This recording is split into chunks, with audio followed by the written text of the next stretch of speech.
Hello, good morning class 7। हम लोग करेंगे आज कविता नंबर 6 रवि की सवारी। इसकी रीडिंग आप लोगों को ख़त्म हो चुकी है। मैं कविता के बारे में आप लोगों को समझा चुकी हूँ। आप लोगों ने बहुत से बच्चों ने होमवर्क भेजा है और बहुत सौ ने नहीं भी भेजा है।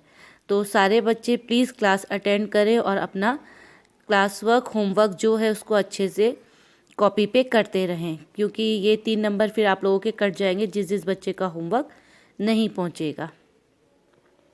तो आज हम लोग करेंगे लघु प्रश्न उत्तर। लघु प्रश्न उत्तर में पहला प्रश्न देखिए। पहला प्रश्न है, किसकी सवारी आ रही है? सवारी किसकी बताई गई थी कविता में? सूरज की सवारी आ रही है। सूरज की जगह हम रवि की सवारी आ रही है ये भी लिख सकते हैं, क्योंकि रवि का मतलब सूरज ही है। ठीक है ना। आपका ख है, तारकों की फौज का अर्थ क्या है? तारकों की फौज किसको कहा गया है? उत्तर है आप लोगों का आसमान के तारों का समूह। आसमान में जो तारे होते हैं, समूह होता है, बहुत सारे तारे होते हैं, इसलिए वो समूह में कहलाए जाते हैं। उनको तारों का समूह कहा जाता है। अच्छा, आपका सेकंड नंबर है खाली जगह भरो। ठीक है ना। तो खाली जगह भरो में मैंने आप लोगों को यहाँ पे पूरी लाइनें नहीं दी है, ये आपको बुक पे ही करना है, इसको कॉपी पे आप लोगों ने नहीं करना है, ये आप लोग बुक में ही करेंगे। ठीक है, तो बुक में ही करेंगे। पहला जो आपका लाइन था उसमें पहले में भरना है आपने रथ, दूसरे में आपने भरना है पथ। ख नंबर का जो फिल इन द ब्लैंक्स है उसमें आपने भरना है रात और दूसरे में भरना है राह। ठीक, उसके बाद आप लोगों का है दीर्घ प्रश्न उत्तर।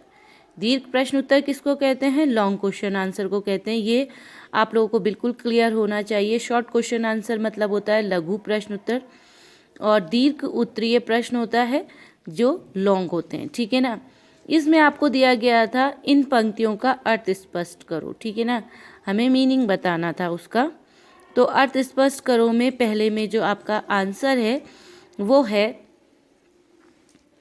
सूरज की किरणें जब बादलों पर पड़ती हैं तब वे सुनहरे रंग के हो जाते हैं, मानो सूरज के अनुचरों ने सोने की पोशाक पहन ली हो।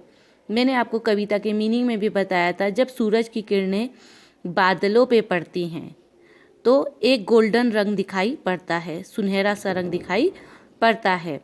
कवि यहाँ पर बोल रहा है, ऐसा लगता है उस रंग को देखकर जैसे सूरज के अनुचर, जो सूरज के काम करने वाले हैं, उसके साथ मिलके आगे चलने वाले हैं, उन लोगों ने सोने की पोशाक पहन ली हो, ऐसा प्रतीत होता है, मतलब ऐसा लगता है।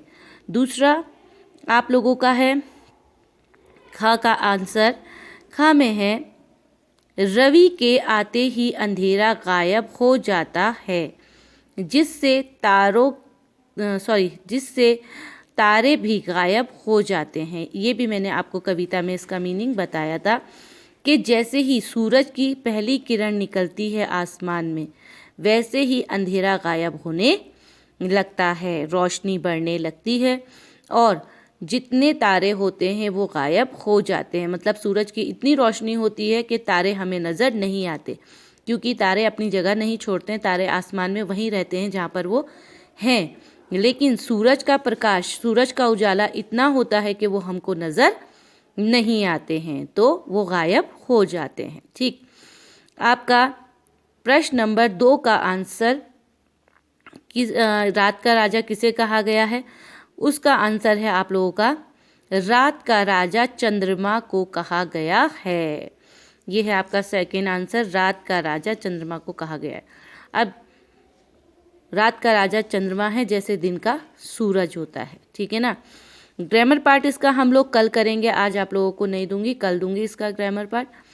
तो तीनों जो लॉन्ग क्वेश्चन आंसर थे, दीर्घ उत्तरीय प्रश्न, उसके आंसर आप लोगों को आज मिल गए हैं, और शॉर्ट क्वेश्चन आंसर के भी आपको आंसर आज मिल गए हैं, जिसमें से लघु प्रश्न उत्तर तो आपने कॉपी पे लिखने हैं। उसका जो पार्ट सेकंड है, क्वेश्चन वो नंबर 2 पार्ट जो है, खाली जगह भरो, वो आपको बुक में ही कंप्लीट करना है, उसको आपको कॉपी पे करने की ज़रूरत नहीं है।